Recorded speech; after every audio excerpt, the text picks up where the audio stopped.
ಉಡುಪಿ ಜೊತೆಗೆ ಮಂಗಳೂರಿನಲ್ಲೂ ಕೂಡ ಇದೇ ಸಿಚುವೇಶನ್ ಬಗ್ಗೆ ನಾನು ಈಗಷ್ಟೇ ಎಕ್ಸ್ಪ್ಲೈನ್ ಮಾಡ್ತಾ ಇದ್ದೆ. ಮಂಗಳೂರು ಡಿಸಿ ಕಚೇರಿ ಎದುರು ಕೂಡ ಹನುಮಾನ್ ಚಾಲಿಸುವನ್ನ ಪಠಿಸಲಾಗ್ತಾ ಇದೆ. ಇಲ್ಲೂ ಅಷ್ಟೇ ವಿಶ್ವ ಹಿಂದೂ ಪರಿಷತ್ ಜೊತೆಗೆ ಬಜರಂಗ ದಳದಿಂದ ಒಟ್ಟಾಗಿ ಹೋರಾಟಕ್ಕೆ ಕರೆ ಕೊಡಲಾಗಿದೆ. ಸಾಂಕೇತಿಕವಾಗಿ ಈ ಮೂಲಕ ಪ್ರತಿರೋಧವನ್ನ ನಾವು ಇವತ್ತು ತೋರಿಸ್ತೀವಿ. ಒಂದು ವೇಳೆ ನಮ್ಮ ಪ್ರತಿರೋಧ ಸರ್ಕಾರಕ್ಕೆ ಅರ್ಥ ಆಗ್ಲಿಲ್ಲ ಅಂದ್ರೆ ಮುಂದಿನ ದಿನಗಳಲ್ಲಿ ನಾವು ಇನ್ನೂ ಹೆಚ್ಚಿನ ಹೋರಾಟ ಮಾಡ್ತೀವಿ ಅನ್ನೋ ಸೂಚನೆಯನ್ನ ಕೊಟ್ಟ ಹಾಗೆ ಕಾಣಿಸ್ತಾ ಇದೆ.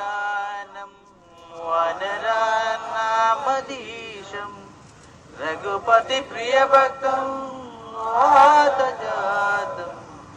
ನಮಾಮಿ ಶ್ರೀ ಗುರು ಚರಣ ಸರೋಜ ರಜ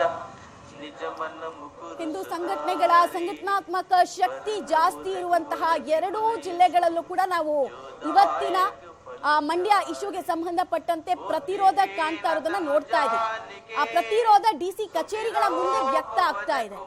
ಹನುಮಾನ್ ಚಾಲಿಸಾ ಪಠಣೆ ಜೊತೆಗೆ ಕಾಂಗ್ರೆಸ್ ಸರ್ಕಾರದ ಕುಟಿಲ ನೀತಿ ವಿರುದ್ಧ ನಮ್ಮ ಹೋರಾಟ ಅಂತಿದ್ದಾರೆ ಹಿಂದೂ ಪರ ಸಂಘಟನೆ ಕಾರ್ಯಕರ್ತರು. ಡೀಟೇಲ್ಸ್ ಕೊಡ್ತಾರೆ, ನೇರ ಸಂಪರ್ಕದಲ್ಲಿ ಜಾಯಿನ್ ಆಗ್ತಾ ಇದ್ದಾರೆ ಸುಕ್ಪಾಲ್. ಮಂಡ್ಯದ ವಿವಾದ ಈಗ ಹಿಂದುತ್ವ ಪ್ರಬಲವಾಗಿರುವಂತಹ ಜಿಲ್ಲೆಗಳಿಗೂ ಶಿಫ್ಟ್ ಆಗ್ತಾ ಇದೆ. ಮಂಗಳೂರಿನಲ್ಲಿ ಯಾವ ರೀತಿ ಪ್ರತಿರೋಧಕ್ಕೆ ಸಾಕ್ಷಿ ಆಗ್ತಾ ಇದೆ ಅಂತ ಡಿಸಿ ಕಚೇರಿ ಎದುರು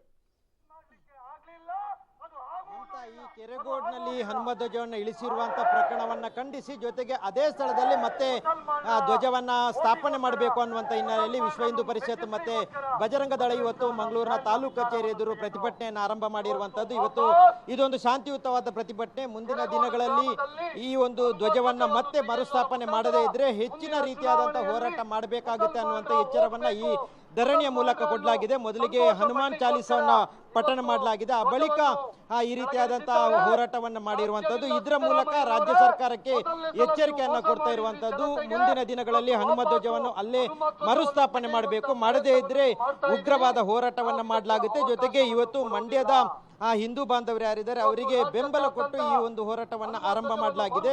ಮುಂದಿನ ದಿನಗಳಲ್ಲಿ ನಾವು ಮಂಡ್ಯಕ್ಕೆ ಹೋಗಿ ಅಲ್ಲಿ ಪ್ರತಿಭಟನೆಯಲ್ಲಿ ಭಾಗಿಯಾಗ್ತೇವೆ ಅನ್ನುವಂತ ಮಾತುಗಳನ್ನು ಹೇಳಿದ್ದಾರೆ. ನಮ್ಮ ಜೊತೆ ಹಿಂದೂ ಮುಖಂಡರಿದ್ದಾರೆ, ಅವರನ್ನ ಮಾತಾಡಿಸುವ. ಸರ್, ಈ ಒಂದು ಹೋರಾಟ ಇವತ್ತು ಸಾಂಕೇತಿಕವಾಗಿ ಮಾಡ್ತಾ ಇದ್ದೀರಿ, ಮುಂದಿನ ದಿನಗಳಲ್ಲಿ ಯಾವ ರೀತಿ ಹೆಜ್ಜೆ ಇದೆ ನಿಮ್ದು?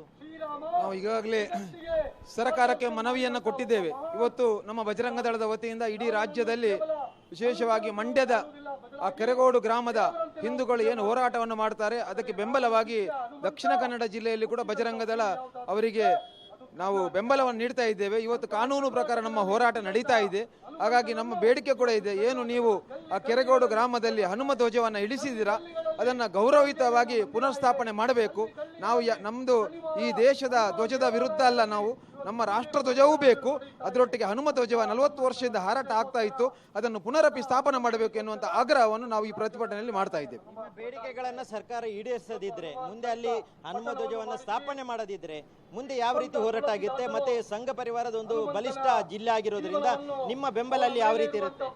ನೋಡಿ, ನಮ್ದು ಹೋರಾಟ ಒಂದು ಕಡೆ 100ಕ್ಕೆ 100 ಇದೆ, ಆದರೆ ಹನುಮಂತನ ಶಾಪ ಈ ಸರ್ಕಾರಕ್ಕೆ ತಟ್ಟದೆ ಹೋಗುವುದಿಲ್ಲ. ಯಾಕಂದ್ರೆ 3 ತಿಂಗಳಲ್ಲಿ ಇದರ ಫಲಿತಾಂಶ ಇಡೀ ಹಿಂದೂ ಸಮಾಜ ಈ ಸರ್ಕಾರಕ್ಕೆ ನೀಡಲಿಕ್ಕಿದೆ, ಅದು ಒಂದು ಭಾಗ. ಅದರ ಬದಲು ನಾವು ಏನು ಇನ್ನು ಮುಂದಿನ ದಿನದಲ್ಲಿ ನಮ್ಮ ಎಲ್ಲ ಹಿರಿಯರೆಲ್ಲ ಸೇರಿಕೊಂಡು ನಾವು ಯಾವ ರೀತಿ ಹೋರಾಟವನ್ನು ಮಾಡಬೇಕೆನ್ನೋ ತೀರ್ಮಾನವನ್ನು ಮಾಡಿ 100ಕ್ಕೆ 100 ಈ ಹೋರಾಟವನ್ನು ನಿರಂತರವಾಗಿ ನಾವು ಮಾಡ್ತಾ ಇರ್ತೇವೆ.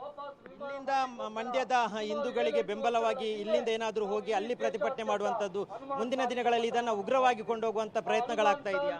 ಈಗಾಗಲೇ ನಾವು ಮನೆ ಮನೆಯಲ್ಲಿ ಹನುಮ ಧ್ವಜವನ್ನು ಹಾರಾಟ ಮಾಡಬೇಕು ಎನ್ನುವಂತ ಸಂದೇಶವನ್ನು ಕೊಟ್ಟಾಗ ನಮ್ಮ ಈ ದಕ್ಷಿಣ ಕನ್ನಡ ಜಿಲ್ಲೆಯ ಭಾಗದಲ್ಲಿ ಎಲ್ಲ ಹಿಂದೂ ಮನೆಗಳಲ್ಲಿ ಈಗಾಗಲೇ ಹನುಮ ಧ್ವಜವನ್ನು ಹಾರಾಟ ಮಾಡಿದ್ದಾರೆ. ಇವತ್ತಿನ ಪ್ರತಿಭಟನೆಯಲ್ಲಿ ಕೂಡ ಹನುಮ ಧ್ವಜವೇ ಕಾಣ್ತಾ ಇದೆ. ಯಾಕೆಂದ್ರೆ ಹನುಮಂತನ ಧ್ವಜ ಇವತ್ತಿನ ನಿನ್ನೆ ಧ್ವಜ ಎಲ್ಲ, ಇದು ಮಹಾಭಾರತ ಯುದ್ಧದಲ್ಲಿ ಶ್ರೀಕೃಷ್ಣ ದೇವರು ಏನು ರಥವನ್ನು ಉಪಯೋಗ ಮಾಡಿದ್ದಾರೆ ಅದರ ಮೇಲಿದ್ದಂತ ಹನುಮ ಧ್ವಜ. ಹಾಗಾಗಿ ನಮಗೆಲ್ಲರಿಗೂ ಗೌರವ ಇದೆ, ನಮ್ಮ ನಂಬಿಕೆಗೆ ಅಪಮಾನವಾಗಿದೆ. ಇದು ಇಲ್ಲಿನ ಹೋರಾಟಗಾರರ ಮಾತು. ಮುಂದಿನ ದಿನಗಳಲ್ಲಿ ಮಂಡ್ಯಕ್ಕೂ ನಾವು ಇಲ್ಲಿಂದ ಕಾರ್ಯಕರ್ತರು ಹೋಗಿ ಆ ಪ್ರತಿಭಟನೆಯಲ್ಲಿ ಭಾಗಿಯಾಗ್ತೇವೆ ಅನ್ನುವಂಥದ್ದನ್ನು ಈ ಸಂದರ್ಭದಲ್ಲಿ ಹೇಳ್ತಾ ಇದ್ದಾರೆ. ರೈಟ್, ಧನ್ಯವಾದ ಸುಕ್ಪಾಲ್ ತಮ್ಮ ಮಾಹಿತಿಗಾಗಿ. ಒಂದು ದಿನಕ್ಕೆ ಸೀಮಿತವಾದಂತಹ ಹೋರಾಟ ನಮ್ಮದಲ್ಲ ಅನ್ನುವಂತಹ ಸಂದೇಶವನ್ನ ಈ ಮೂಲಕ ಸಾರ್ತಾ ಇದ್ದಾರೆ.